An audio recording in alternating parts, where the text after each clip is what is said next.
welcome to our Species Chat. We're so glad you're here. My name is Brittany Sweeney, and I'm hosting today, and I'm super excited to welcome some very special guests from the German Working Cattle Group.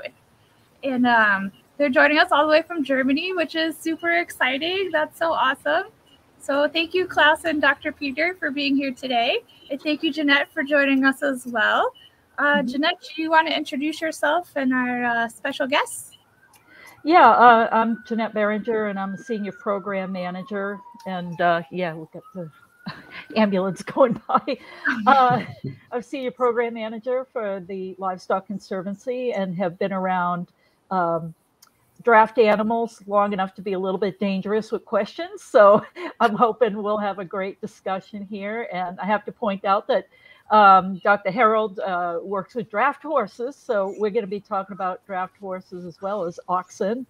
And Claus, do you want to start off to tell the audience a little bit about yourself and your open air museum dedicated to the medieval period? Yeah, sure. First of all, thank you all for having us today. We're really thrilled to be part of that.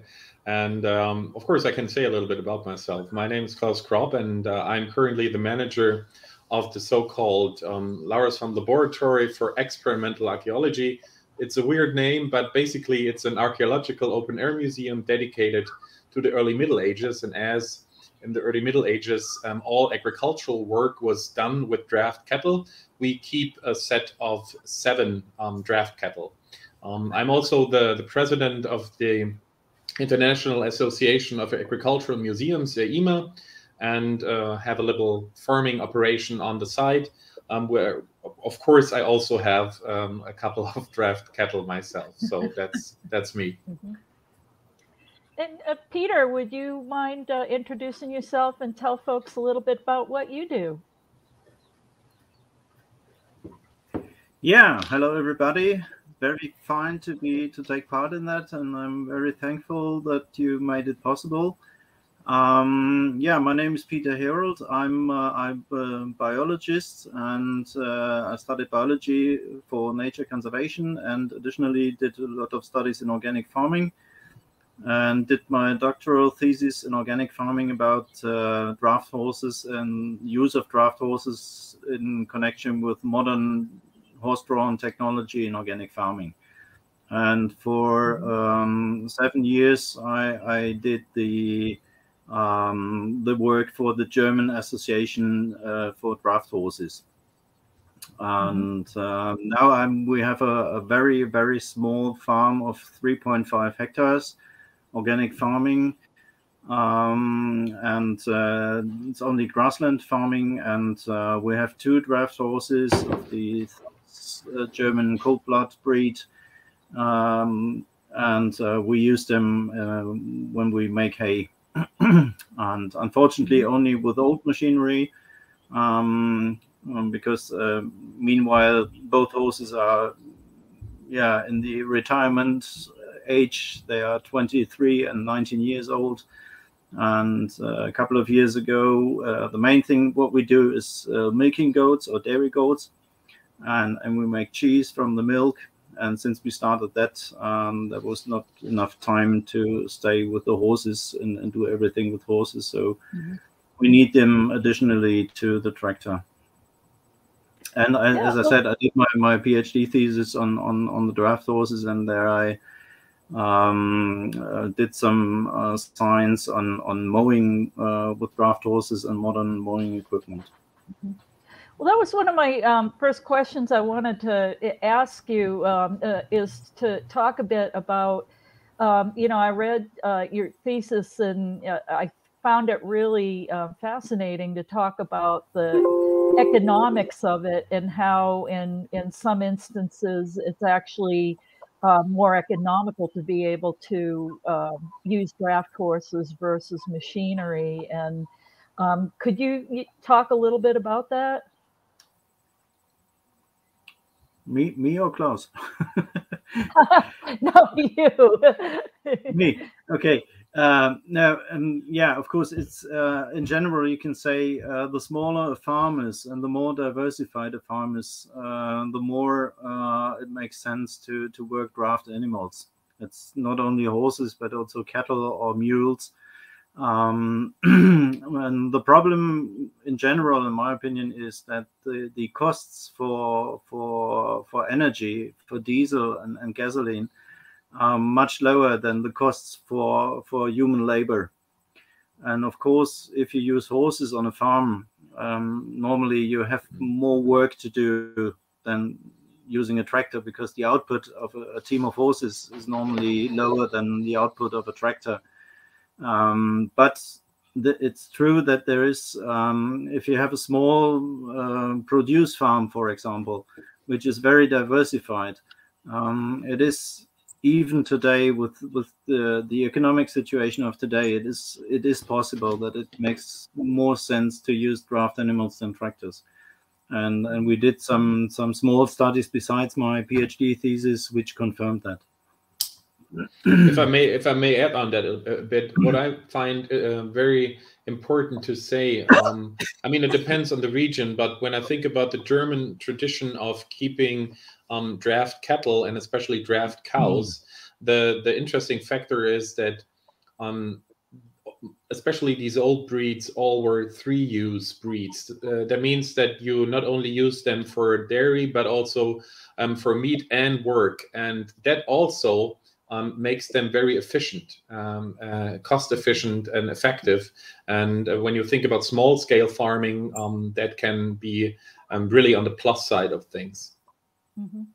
Now, when you're driving with lactating cows, well, would you drive with lactating cows, or you know, do you have some challenges with that? You know, you usually hear about driving with oxen, but not a lot about driving with cows. Yeah.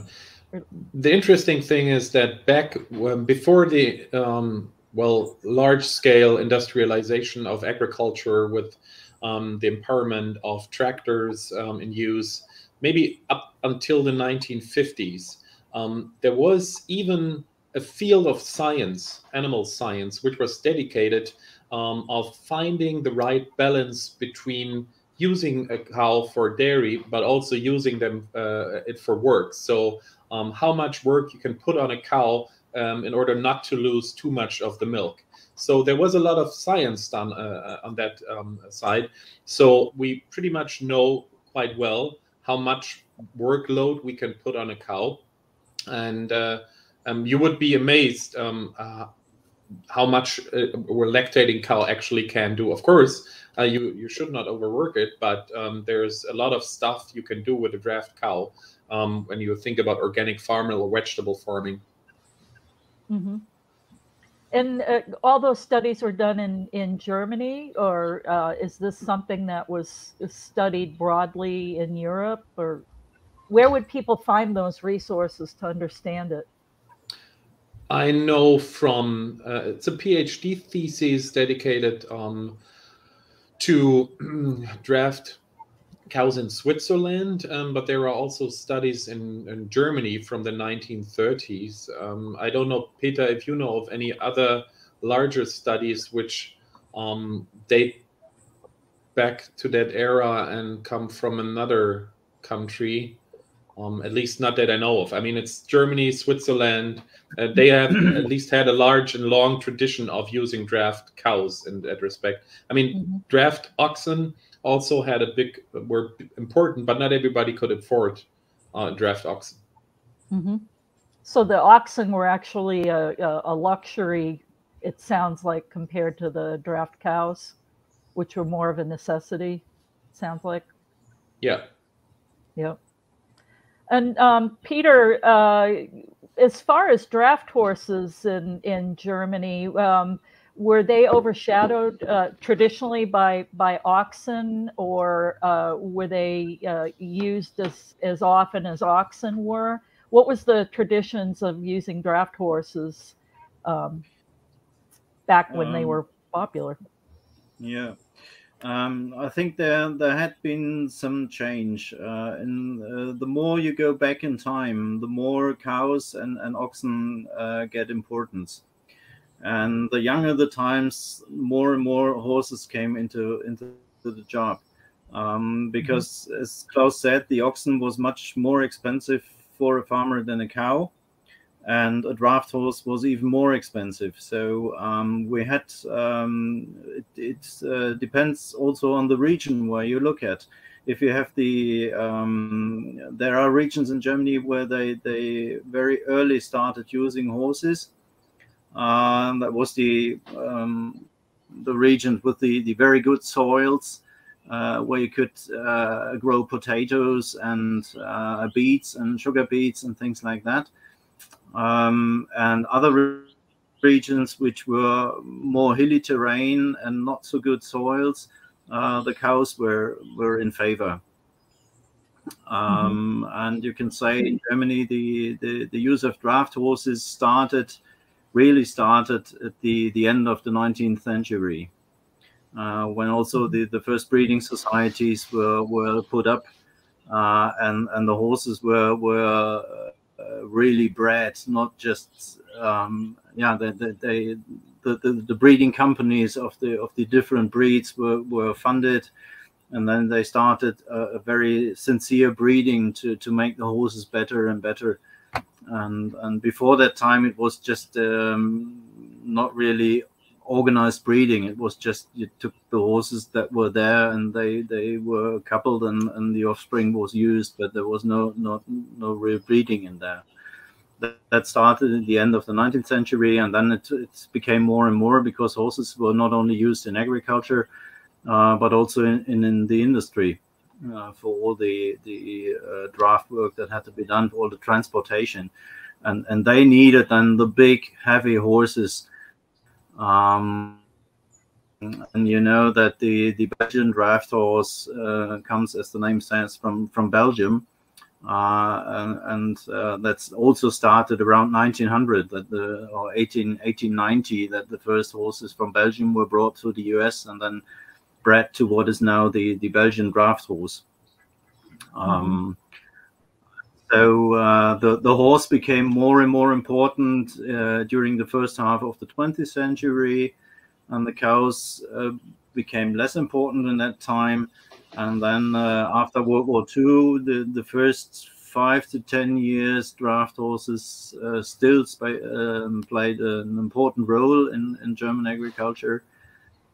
And then they were nearly completely replaced by tractors. And I mean, it was only similar. I was going to say similar story here in the U.S. and you know, as far as the Conservancy's work, some of the most endangered breeds are you know, the draft breeds, or you know, it's really difficult to you know, convince people. You know, it's hard enough to have a horse, but to support you know, a draft horse, it's a lot of food and a lot of work to keep them going. Have the draft breeds in Germany seen a steep decline like they have here? Yeah, they were nearly extincted, and I think it changed a bit in the 1980s. That was the point of return a bit, because then we had a lot of concern on the forests in Germany. We talked about the dying forests, and because of the industrial waste and the gases and things, and then it began again that the state funded the use of horses in the forest for logging.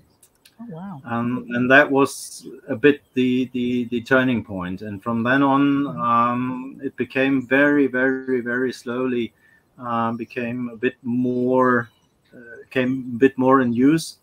But when I started my PhD thesis in 1997, everybody I told that I wanted to do some scientific research on draft horses, everybody started to laugh. and say, well, you're completely mad, because nobody's interested in that. And even if you should show that it's better than using machines, nobody will be interested, because nobody will do it. Today we have a totally different situation. I think there is almost nobody still laughing when talking about draft horses. Now it's becoming more and more popular.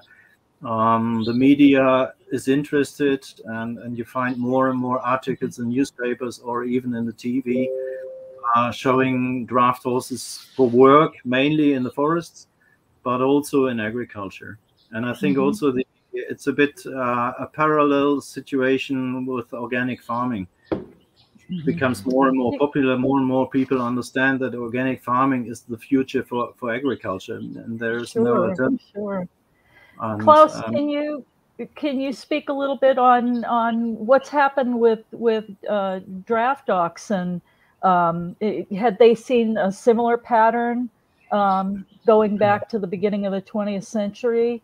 Have they enjoyed a resurgence and interest? Because I see you guys marching oxen all over the place, and it's pretty neat to see the interest that's out there. I mean, it's a little bit a different story than with the draft horses, I guess. I mean, they were, as I already said, quite common up until the 1950s, but then they nearly got extinct. And this also has to be said for the old heritage breeds, these old three-use breeds, which were pretty regional. I mean, we had this tendency in agriculture, which is still there, that you would select animals on one use. You want meat, so you select on that, and you create a breed only for meat production, and the same goes for dairy. But when you think about a draft animal, you need it shouldn't be too heavy. It needs the right temperament, and this is key. Character plays a large role when it comes to selection of the right animals. And so everything, nobody did talk about draft cattle anymore, but it was the breeders of the old heritage breeds, which did a lot of taking close care of these animals, which also selected still on character, which helped to, well, transport the knowledge of draft cattle and training draft cattle into the, well, second half of the 20th century and the 21st century. So now, when I look at the numbers and the breeders of draft cattle today, I did a survey last year on the current situation of draft cattle use in Germany, and by now we already have once more about 100 draft cattle in use in Germany, and it was half about 10 years ago. So we're on the right track, and when you look at the breeds, you see that it is these old heritage breeds which basically are in the top 5 of the breeds which are still in use for draft purposes. And when you think about for what they are used today, I mean, many people still use them for their free time, of course, and that's their good right. But as Peter already said, when it comes to organic farming, or when it comes to CSA, community-supported agriculture, this is a scheme where the use of draft animals is also valued from the people joining in. And when I think about work of draft horses or draft cattle in vineyards, that's the same thing. By now, in France, there are again people which can live off the fact that they use their horses for working in the vineyards, and this is a really good development. But one big challenge we have is still that we have to make clear that this is not something which has something to do with that we're, well, want the past back. It has nothing to do with going back. It's using the knowledge of back then, which was really, really a vast knowledge, and using it for the challenges of our society today. And this is where draft animals and draft cattle play a large role, because when you think about the total numbers of draft animals in the world, draft cattle are still the vast majority of draft animals which are in use in agriculture, especially. Mm-hmm. Can you talk a little bit about some of the gatherings that the drovers do? You know, I looked through my AIMA newsletter, and there always seems to be different oxen gatherings and demonstrations. And there, if I'm remembering correctly, there's a major gathering that happens annually. Am I correct in that? And yeah. If so, can you talk about that? Yes.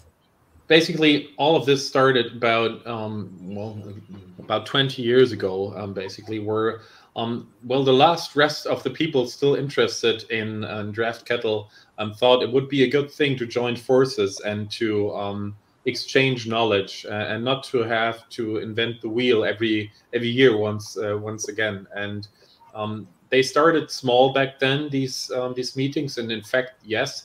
By now, they're annual meetings. Of course, we had a small hiatus due to the pandemic, but we managed to do our annual meeting, and Peter was there, for example, too. And this year in Lauresham, where I'm at right now, and we have up to 100 people joining in, and this means not only from Germany. We have an international audience. I remember one meeting where we even had some joining in from Portugal, but also from Austria and Switzerland.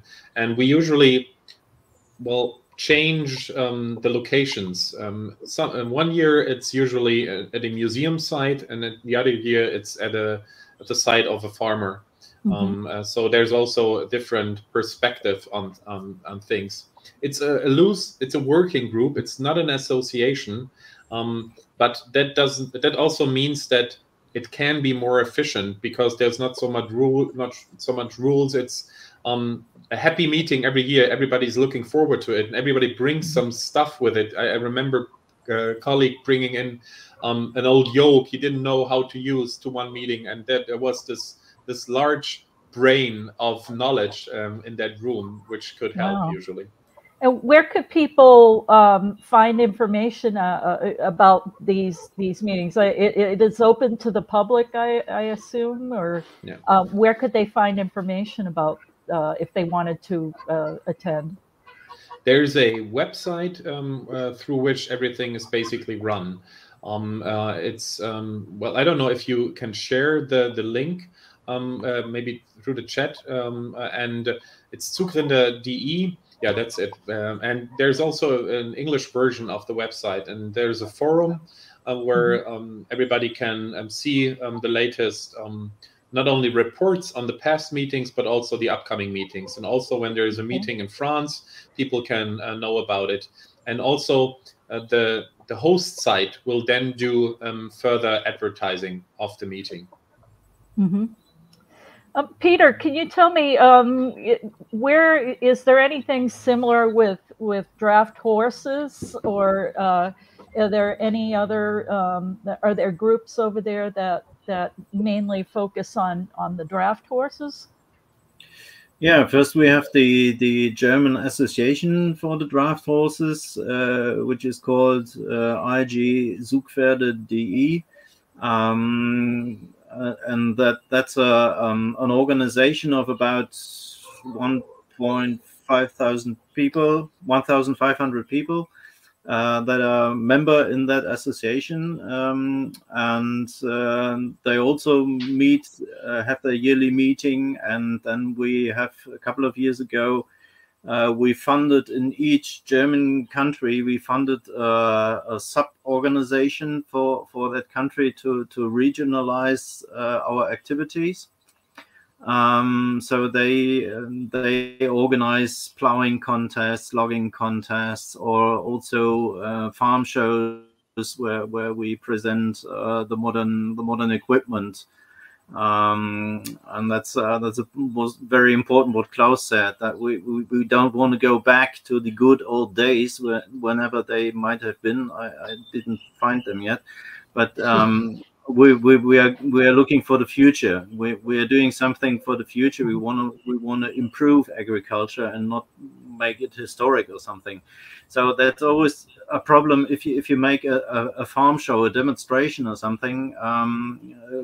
Especially draft horse people tend to take all the old equipment that they still have from their grandfather and bring it to work and say, see, isn't that great? I'm still able to plow with that plow, which is now nearly 100 years old, and it's still in work. And isn't that fantastic? And think, yeah, it's fine. But our goal is to spread the knowledge about the future chances of draft animal use, and that's also one very important point of the German association, that we have created a program with courses where you can learn how to drive horses, how to work horses in agriculture, in forestry, and also in tourism, because also a big part in Germany that there's a lot of people who drive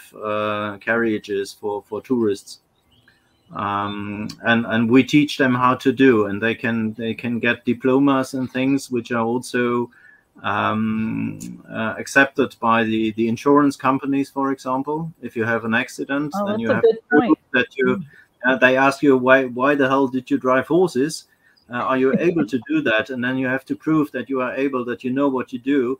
And it's very, very important in Germany that for everything you do, you have to have at least one paper saying, yeah, he is able to do that. So it's a bit funny, but so we created that, and that's a very good program. A lot of people have interest in learning how to drive horses, how to train them to be worked, and that's very, very successful. And then we have also, due to the pandemic, it didn't work the last years, but normally we have every second year we have a very, very huge show in North Rhine-Westphalia, which is called Pferdestag, which means heavy horse, and where people from all over Europe come together and show people what you can do with draft horses. It's mainly draft horses, also some mules, and I think there have also been some cattle already in that big show that goes over 2 days. It's one weekend, and that's a couple of hundred of horses who come together there from all over Europe, and all breeds, and all the companies who make the modern equipment, they are present there. And also we always have since many years we always get a lot of equipment from the US then, because we have one guy over here who is personal to some of the companies, some Amish companies and some non-Amish companies, and he organizes a transport of equipment. People can order the equipment, and the companies give a bit. Klaus, help me, Rabatt. The machines for less money than normal. Oh, yeah, discount. So they're on sale. They're cheaper. Yeah. And people can order the machines, and that's all organized by that person, and then he organized the transport, and all the machinery comes to that event, a huge container full of Amish equipment and non-Amish equipment and modern American machines, and then they are presented there, and afterwards people take their machine home. So that's a very very important event, and thousands of spectators who come there. And is there a website similar to the oxen event? Yeah, that people can go to. Yeah, it's pferdestag.org. I mean, as Peter already said, I mean, look at the members. It's a way bigger community, and it's also bigger industry behind it. I mean, if you think about harnessing, and once more, maybe something which also has to do with something with prestige.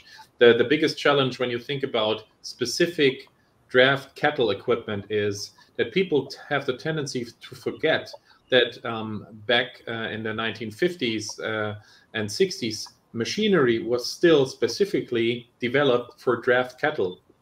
And not it's not the same machinery, because they don't move the same way like horses do. So sometimes you might have the feeling that you don't use the equipment right, but well, you're not using the right animal for that equipment. So there's a larger gap to get the right machinery at hand to do proper work with draft cattle today. This is why we dedicated ourselves through a little grant we got last year here at Lauresham at the museum site. We founded a educational and research field of draft animal power in 21st century, where we not only try to have a regular outreach to the public about draft animal use, but also bring in engineers to develop with us specific machinery for haymaking, but also for other agricultural tasks when it comes to draft cattle. And what Peter said is absolutely right with the machinery, but we have to, I still love old equipment because it's so perfected in a way, because they had to use it every day. But it may sound silly, but if you have an old timer, they might look nice and it's nostalgic. It might be more efficient than the new Porsche standing there, but people will look at the Porsche and not the old timer, which is a little bit rusty. But some new color on old equipment can already help to get taken more seriously. It sounds really silly, but that's basically the fact. Well, the new color takes it from being old to being vintage. Yeah, Exactly. Yeah.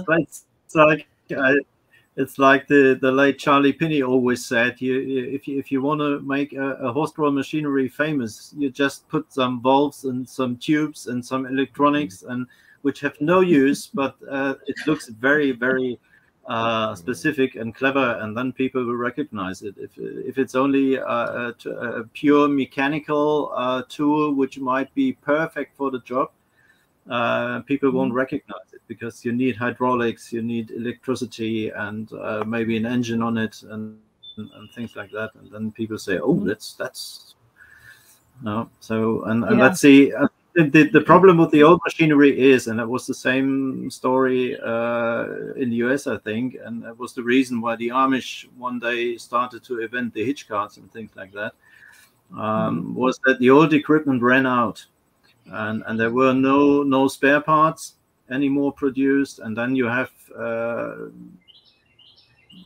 partly you have materials that special iron, sorts of iron, which are not longer in use, or which can't be repaired as easy as stainless steel, for example. And that's the problem with the old machinery. As long as you have it, and as long as it works and doesn't get broken, it may be perfect and maybe even better than modern equipment. But if it gets broken, then you get into trouble. And that's I think that's the reason why the Amish started one day to invent the hitch carts, and then afterwards started to rebuild the machinery and to reinvent horse-drawn equipment, which is very, very, very good. The problem with the American equipment often is, for us here in Germany or in Europe, often is that it's too big and too heavy. Because if you talk about to somebody who's not in the scene, and you talk about using draft horses, then everybody will say, "Oh, can you do that with draft horses, really?" And the Amish will always say, "Of course, you can do everything with horses. The question is how many you need for that." And they have horses more than enough. And normally over here we have farmers using horses. They normally have 1 or 2 horses. The standard is 2 horses, of course.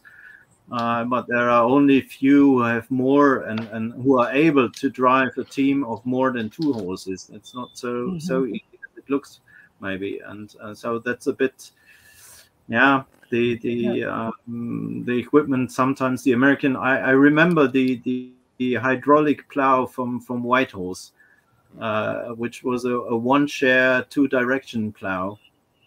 was a very, very fine thing, but you needed at least 4 horses to drive it, because otherwise you wouldn't get it moved. We made, and then I made with a friend in Belgium a couple of years ago, we made the test. He had an old, I think it was an Oliver riding plow. So we had the same shares on the pure mechanical plow from 1940 or whenever it was built, I don't know. It was perfectly in shape. And we took that plow, and on the same, we drove 3-4 times on the field, and then afterwards we changed to the White Horse hydraulic plow. And yeah, after two rows, the horses were ready for slaughter. You know? So that's not that bad, but yeah.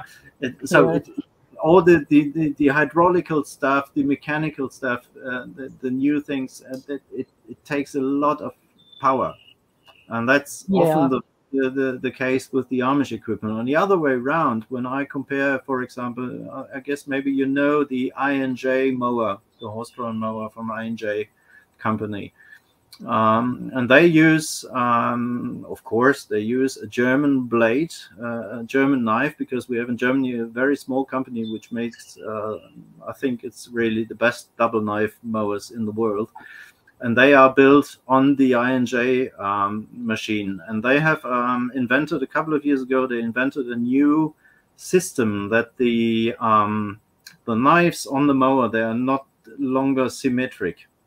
So that normally if you have a double knife mower, you have 2 knives running against each other.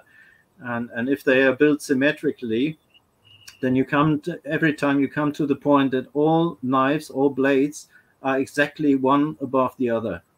And that's kind of a dead point. That's the point of the highest draft load. And you need a lot of power to get them over that point. And so they invented a couple of years ago a new knife where they made the lower knife and the upper knife, they made them unsymmetric. So you never come to the point that all blades are one above the other.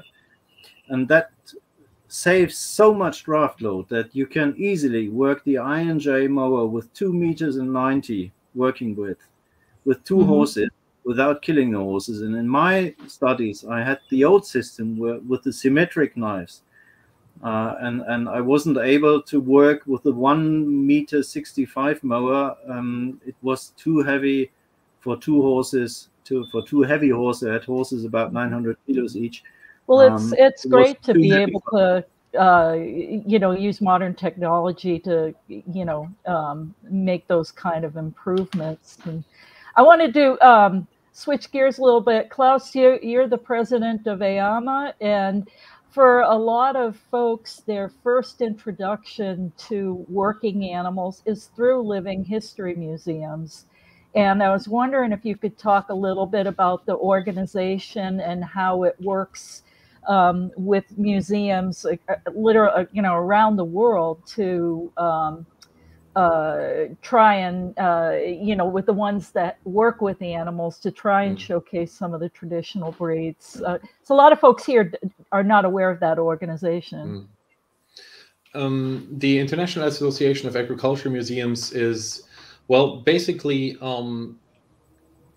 collecting a lot of knowledge and institutions, not only classical museums with larger collections dedicated to agricultural, rural museums, for example, but also open-air museums, which also have livestock. And I always say that sometimes these museums don't really realize that they are having or sitting on a treasure chest of knowledge, and they need to realize that in order to also have a stronger public outreach, because the preservation of skills done in that open air museums, and that also goes for living history forums in the US or Canada. ALFAM is the organization in that case where I'm also involved, which would be to name in that respect. And we need these institutions to have strong public outreach programs, also training sessions, how to train cattle, for example, or even horses. And when I have a group of visitors on site, I have the attention of these people. They have paid and they are mine for 90 minutes, so to speak.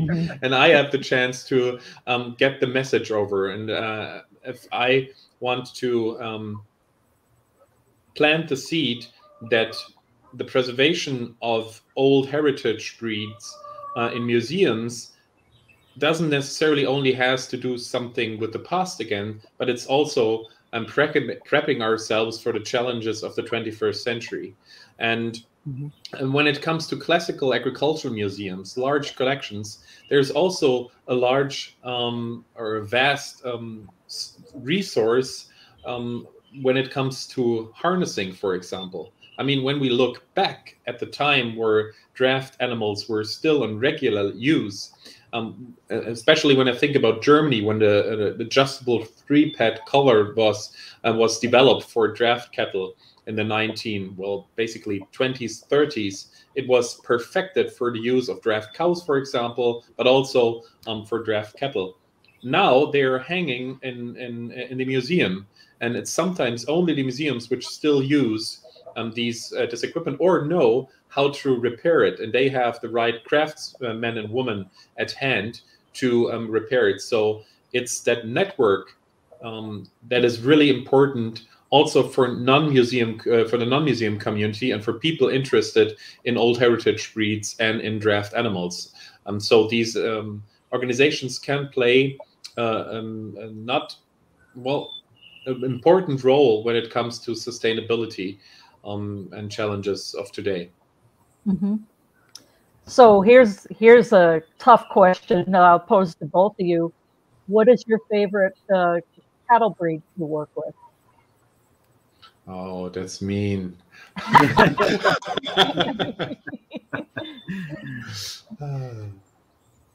And why? Well, I think when it comes to choosing the right breed, you have to think about choosing the right temperament which fits to you. If you're very hectic, maybe you need a very, very calm breed to calm you down, or the other way around. I think there is no perfect breed which is better than the other. Myself, for example, I really love my draft cattle, which is an old breed from Switzerland we use at the museum, the Ratian gray cattle. It's really small, fits to the Middle Ages, old 3-use breed, still selected on character. And one of my best colleagues is one of the draft oxen there, now 14 years old. But my private farming operation, I fell in love with a breed I met in the Alsace, in the Vosges Mountains. It's the Vosges cattle, which I really like. And they also fit to my character quite well. So I can choose. I'm sorry. Peter, are you able to choose a favorite horse breed? Well, I think it's the same what Klaus told about the draft cattle. There is no perfect breed. It depends on what you are going to do. It depends on the countryside you are in. Are you on steep hills? You need very light and small horses. Are you in a very flat region with very heavy soils? Then you should have a bigger and heavier horse to do the work. I myself, I did my PhD with the Ardennes Horse, which originates from Belgium and Luxembourg. Then afterwards, when I got married, we got from our friends in Belgium. They were the ones who started to re-import the Belgian draft horse to Belgium in the 1990s somewhere. And so when my wife and I got married, we got a yearling, a gelding from them as a present. So the next years I worked a Belgian draft horse. When we started our farming here, it was not planned, but we had a friend who got ill and who searched for somebody to take over his horses where they could work. and we was just in search for a team of horses, and so we came together, and so we got the Southern German Cold-Blood.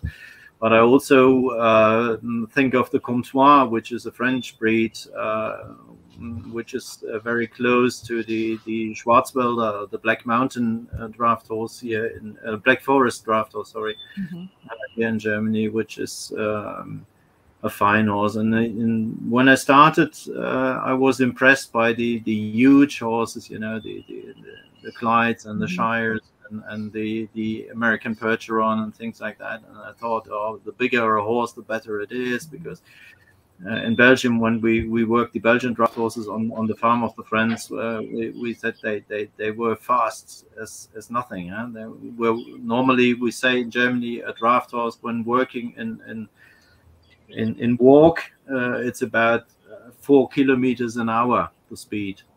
And we did some work with the Belgian draft horses in Belgium, and we measured the speed, and they were going double that fast. So they had 8 kilometers an hour.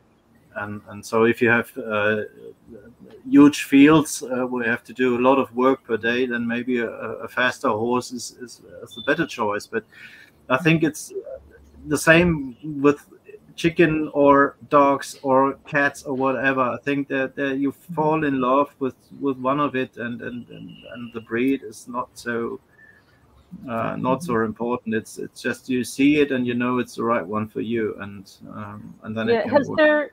Has there been any breed in particular that's, you said a lot's done with sustainable logging. Here in the United States, one of the few draft horses that are actually increasing in numbers and doing pretty well is the Suffolk Punch, because that's the Cadillac of draft horses when it came to logging, because they're short and they're squat and they have a lower center of gravity, so that they're much more efficient for being able to pull. Is there any particular breed that has benefited from the logging and forestry side of things? Yeah, I think it's the what we call the Rheinisch-Deutsches Kaltblut, which is the Rhenanian German cold-blood, if you would translate that name.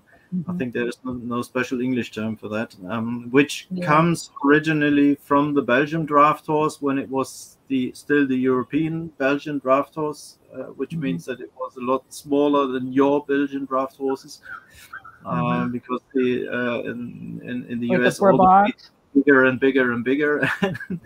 And that is still very close to the type of horse that you had at let's say the beginning of the 20th century. If you study the different breeds in their development from, let's say, 1890 to 1950 or something, then you can see a big change in all these breeds, because first they were used for work, and they had the character like you described, the Suffolk Punch. But then more and more, the use of the horses changed, and that led to the fact that the horses got bigger and heavier. I think the punches, excuse me, the punches are really starting to change people's thinking on the what draft is most appropriate for farm work and that, and it's been really exciting to see them really take off. And I wanted to get to Klaus one more time before he has to go milk his cows this evening. Klaus, we have the two go-to draft breeds here. For the slow temperament, we've got the classic native shorthorns, the original old type shorthorns. But if you wanted the Cadillac of oxen, it's the milking Devon, which has a much faster pace. But as a lot of the Devon owners will tell you, they don't suffer fools, so they're not for a beginner. But what would be a premier draft breed in Germany? Well, I would have to say that there is not such a specific development, or our community is not large enough, and we don't have like pulling contests like in the US, where it's that tradition of training and pulling and competing with each other. So when you think about these draft cattle breeder or owner, well, sometimes they're just in love with that specific old heritage breed, so they take that. If they're good in selecting good animals, they will sell a lot of these animals. So you will have a lot of these in the German Oxdriver community. When I look at the top 3 of draft cattle in Germany, that would be the rating gray cattle we also use, because there's a really good breeder in Germany, and he sells trained draft cattle and also does courses. So people stick with that breed because they learn a lot from the breeder and get to know the breed well. There's an old heritage breed called Rotes Höhenvieh, which is basically, well, regional types put together. It's a red short-horned type of cattle with a lot more temperament than the Radiant Grey cattle, for example. So also not for beginners. And there's also basically an old breed which was used for basically every purpose. Fleckvieh it's quite large, which is also still in use quite well and broad.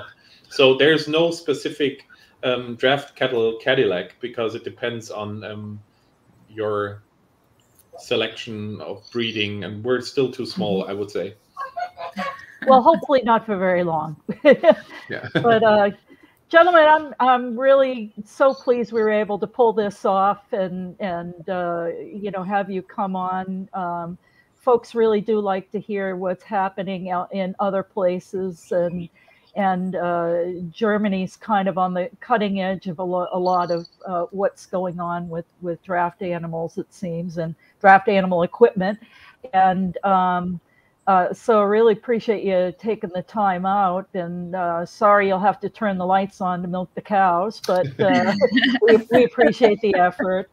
And for all of you folks out there, I hope you've enjoyed the conversation we've had, and maybe we'll try and get some of those links for some of the events that we were talking about on the recording of this. And do you have any other business that we need to take care of for the end of the show?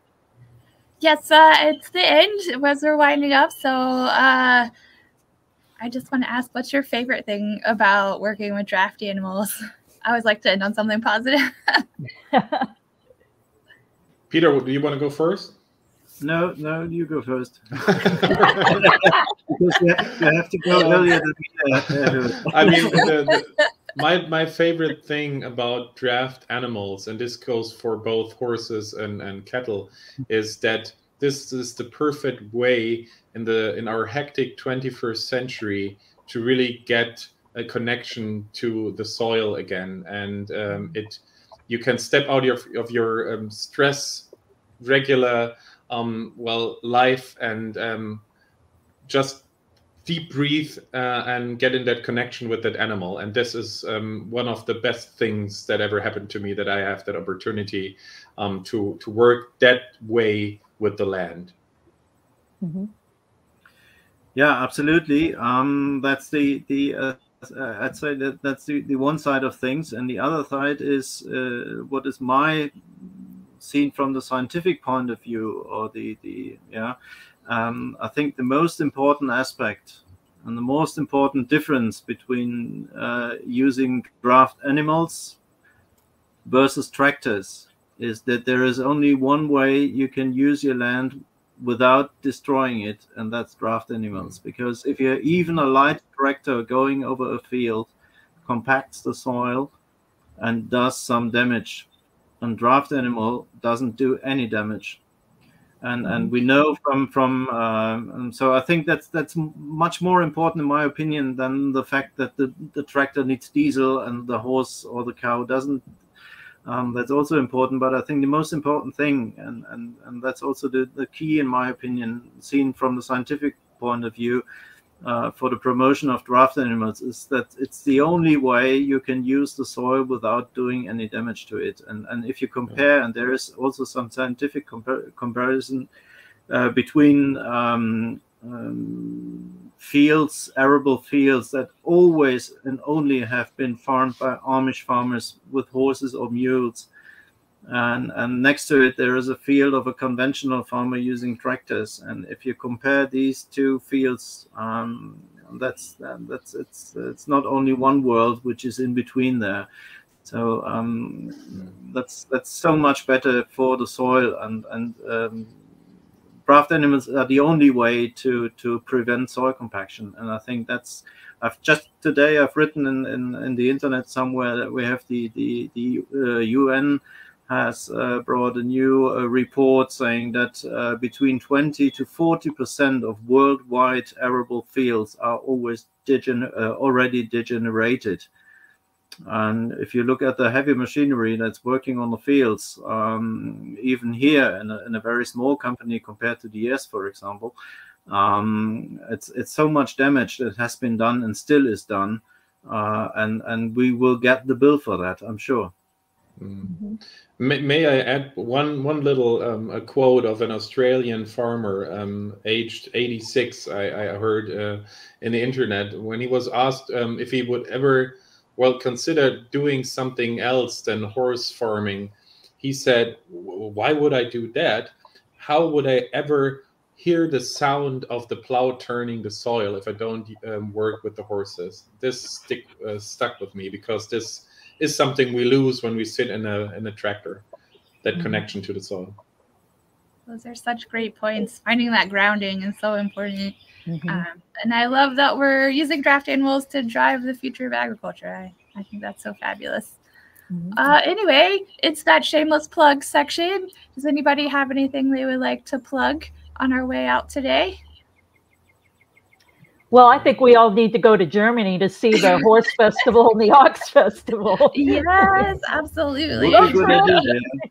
Road trip. In fact, we already had visitors from the US. We also had already had some Amish coming over to visit, and so that's wonderful. It's not impossible to do, and it's worth doing it.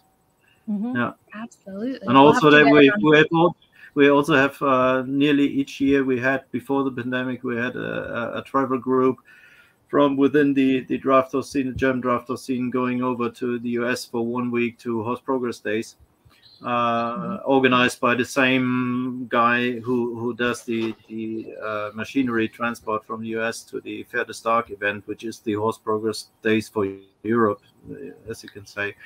And they visited US farms, mainly Amish farms, working horses, and there's a lot of friendship which has arisen from these visits between and the funny thing is I didn't have the chance yet. I hope that one day I will be able to come over and to see that live, because the funny thing is that some or many of the Amish, especially the elder Amish farmers, they can easily understand the older German farmers, because both speak dialect, and they are very true.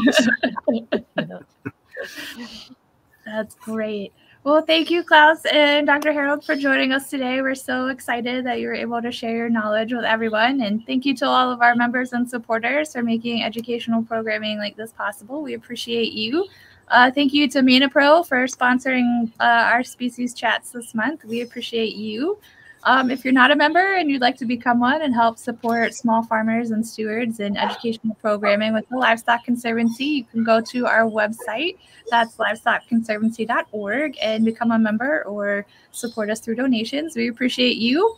On our way out, I am going to play the ManaPro video, so stick around for 1 minute and watch that. And I hope everyone has a wonderful afternoon, and we'll be back next week. Thanks. Bye. Bye-bye. Thanks, guys. Champions, colleagues, roommates, and personal trainers. Whatever role they play, they're an important part of our lives. In their quiet way, and their not so quiet way. They keep us young. On our feet, On the go. they pull us back to nature. and push us toward the next adventure. And as much as we count on them, They count on us all the more to nurture their lives with the same commitment. To protecting them, Helping them grow. and thrive. treating them, As well as they treat us. By giving them a little more of our lives. Because no matter what role they play, Out here, or in here. we're here to make their lives the best they can be. Manapro, nurturing life.